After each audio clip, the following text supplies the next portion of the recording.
Hey, welcome back. This is Mr. Market. We are now into episode 7. Thank you so much for joining me. This past week has been crazy. It was probably the biggest week of the year because we had the Federal Reserve raising interest rates by 0.25%. We had big earnings from a lot of tech companies, and that caused a lot of volatility. But for us, we were able to make money. We were up $693 for the week, putting our year-to-date total to positive $10,748 out of our $50,000 a year goal. And this week it was pretty crazy because of the volatility from the Federal Reserve. We made money, but this was actually a situation where I snatched victory from the jaws of defeat, because originally I had put victory and stuffed it firmly into the jaws of defeat before I had to fight it right back out again. So here's what happened. On Wednesday, I made a bet that the stock market would not close above $410 because it was my belief that the Federal Reserve would say, okay, we're going to raise interest rates by 0.25%, but we're also not going to cut interest rates below our current expected trajectory.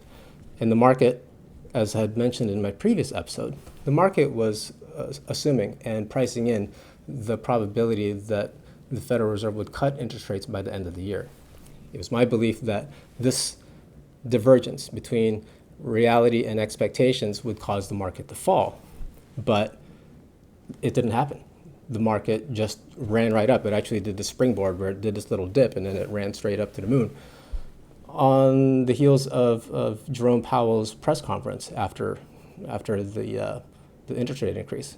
Basically, what the market was hanging on was his acknowledgement that the process of disinflation had now been underway, and that gave pretty much enough hope for investors to think that the worst is over and that interest rates are going to stop being raised eventually at some point, and that's what caused the market to run. Now, the stock market ran from 403, and it springboarded right above my level, like within an hour. And so as the market was rising, 404, 5, 6, 7, 8, 9, 10, my upper level got breached. And what did I do? Well, I took the loss immediately. I rolled it up to 411. The market ran right through that. I rolled it up to 412. Market ran right through that. I rolled it up right up to 413. And then the market ran right above it and then peaked, and then that's when I left it alone. So I did have some losses on this side of the market, but being the former hedge fund manager that I am, I also had a hedge. I had bets down here that was counting on the market to keep going higher. And so as the market was going higher, I was also raising my strike prices on my puts. And in fact, I was expanding my bet sizes, my bullish bet sizes as the market was rising. So this part lost money, but this part made money. And that was the larger part that caused us to be able to have a profit by the end of the week. So there was also a really important lesson here from this week, and that's regarding this psychological concept called confirmation bias. And what confirmation bias does is that it makes you look for pieces of data that confirm what you think and what you believe about the world. And while it's great that you can find that, the bad part about it is that it completely makes you blind to everything else, and it shuts you out of any other information that can conflict with that worldview. And when that happens, you're no longer able to freely move with new information that the market is providing you.